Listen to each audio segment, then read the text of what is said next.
আমি তো নই কোনো নায়ক, আমার সাথে কেন করেছ অভিনয়?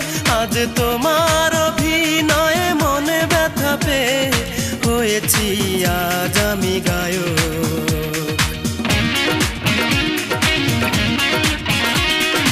আমি তো নই কোনো নায়ক, আমার সাথে কেন করেছ অভিনয়? আজ তোমার অভিনয়ে মনে ব্যথা পেয়ে হয়েছি আজ আমি গায়ক। মন ভেঙে কেন তুমি চলে গেছো? মন ভেঙে কেন তুমি চলে গেছো? বলো একটু কান পেতে শুনি। সাবাস রূপা তুমি সাবাস, দারুণ তোমার প্রেম কাহিনী। সাবাস রূপা তুমি সাবাস।